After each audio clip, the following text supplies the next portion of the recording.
Bem, pessoal, voltando então à série de vídeos aí, eu estou pegando algumas falas do David Harvey, né? Como eu tinha dito no outro vídeo, ele é um dos principais geógrafos vivos e da escola marxista, né? Eu considero o principal da escola marxista, provavelmente, né? E não só na geografia, usam muito ele na economia e na arquitetura, por exemplo. E ele tem uma série de vídeos sobre trabalho, né? Eu coloquei alguma discussão no vídeo anterior e eu vou continuar essa discussão. Ele está falando de luta de classes. E depois ele fala até da questão identitária um pouco, né? A gente pode depois falar um pouco também sobre isso. Então vamos ver o que ele está falando, né? O que seria a luta de classes hoje?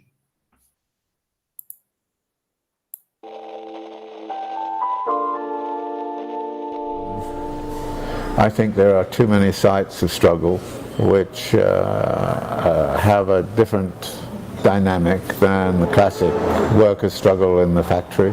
The other problem is, of course, in many parts of the world factories have disappeared, so not entirely, but the factory labor now is over in China and Bangladesh and maybe in Mexico or wherever. So I think to take that very narrow view that the only kind of struggle which can really be anti-capitalist is the struggle in the workplace. I think that struggle is very important. I think particularly right now what's happening in China is probably going to be crucial for, and that's a struggle which is really anchored in the labour process, and it's turning into almost a classic class struggle in the realm of production. But then what do we do about struggles over the protection of indigenous cultures from destruction by capitalist development? Do we say, oh, it's not a class struggle, so we're not going to pay attention to it? Do we say it's not anti-capitalist, because a lot of the time it is? Similarly, when we talk about environmental struggles, and there are struggles over realization of value in the market and so on. I mean, struggles over, say, extortionate practices of pharmaceutical companies in marketing drugs that we absolutely need for human life, and profiteering like crazy from them. And this is a realization problem. But then who's affected by that? It's not just workers, it's everybody who has some sort of medical issues. So you would have, and if for example in New York City we could put together an anti-landlord struggle which would stop the landlords from raising rents, which they do.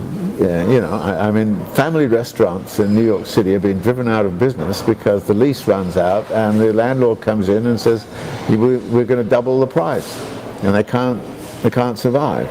Again, you kind of say there's a struggle going on. In this case, it's family restaurants, which are small-scale bourgeois kind of stuff, and they're fighting against rental extractions.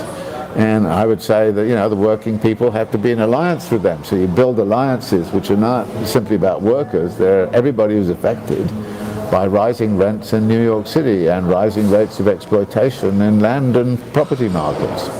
So if you kind of say, okay, these are struggles and they're anti-capitalist struggles, they don't have the form of the classic thing, so we've got to put them together.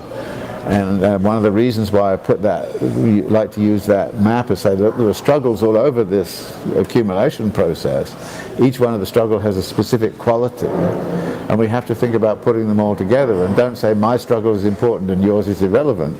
We can say my struggle is specific and it's different from your struggle. On the other hand, we have a commonality because our common enemy is this whole system of the totality, and therefore we have to change that totality in order to be able to resolve our particular problem. Bem interessante, né, o que o David Harvey está falando. De que a luta hoje não é uma luta apenas, né, do trabalho contra o capital, né? Tipo assim, os trabalhadores contra os capitalistas. Por quê? Porque mudou muita coisa no capitalismo no século XXI, no século XX. Você está entendendo? Não é a mesma coisa lá de 1870, na época do Bakunin. Só uma pessoa que está plugada na época do Bakunin, que não consegue perceber isso, né? Tipo, hoje as lutas são extremamente complexas. Por quê? Porque o capitalismo também é complexo. Ele soube, né? Os capitalistas, eles, a todo momento eles querem ganhar dinheiro, então eles arranjam situações para que isso aconteça.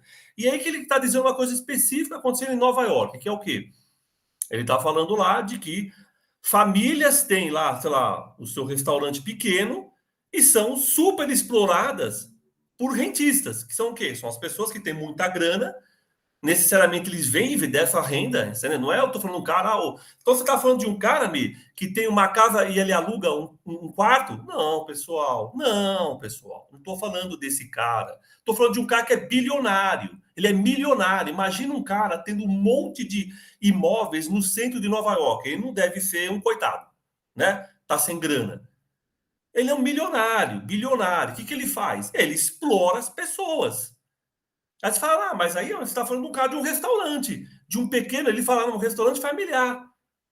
Ele não é explorador também? É essa questão que o nosso amigo David Harvey está trazendo para a gente pensar.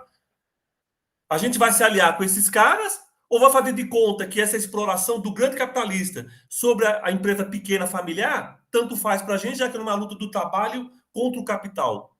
Aí você fala, mas e os anarquistas? Pois é, e os anarquistas? Pessoal, peguem a greve dos ferroviários de 1906. 1906, não estou falando 2006. Veja por que ela deu resultado. Veja por que ela deu resultado. Nesse livro aqui, vocês podem baixar, eu discuto, até mostro um mapa da greve. Agora, por que a greve deu resultado? Porque os trabalhadores se uniram aos pequenos comerciantes. Eles entenderam que o problema não era o pequeno capitalista lá, o pequeno burguês. Era o cara que tinha muita grana, que explorava todo mundo. Então, eles sabiam que você tinha que fazer uma aliança tática com essa pequena burguesia para atacar o grande proprietário. E eles fizeram. Várias lojas fecharam em apoio à greve dos ferroviários. Várias lojas fecharam em apoio à greve dos ferroviários de 1906. E aí tem uma outra greve, né, mais manifestação, que acontece em 1913. Ela começa em 12, vai 14. Que eu coloquei também, né, numa das. Acho que eu não lembro, foi na dissertação, ok? Que eu vou colocar agora, estou colocando esse livro, que eu estou acabando ele. Basicamente é o quê? Uma greve contra o aumento de preços dos gêneros de primeira necessidade e dos aluguéis. Greve dos aluguéis. E sabe quem participa? Os pequenos proprietários participam das manifestações. Por quê? Porque da mesma forma que os trabalhadores sofrem com os aluguéis, os preços dos aluguéis, esses caras também sofrem. Então eles se unem para atacar quem? O grande capitalista, aquele cara que tem muita grana e explora tanto o trabalhador quanto esse pequeno proprietário, esse pequeno burguês.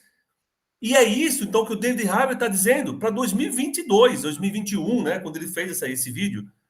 Mas os anarquistas já fizeram isso em 1906, na greve dos ferroviários, e em 1913, na manifestação contra a carecia de vida. Por quê? Porque os anarquistas entendiam de que você precisa saber qual o foco. O foco não é o pequeno, o foco é o gigante, é o grande, é o que faz essa roda girar da exploração. É ele que faz com que tanto o pequeno quanto o trabalhador acabem se lascando.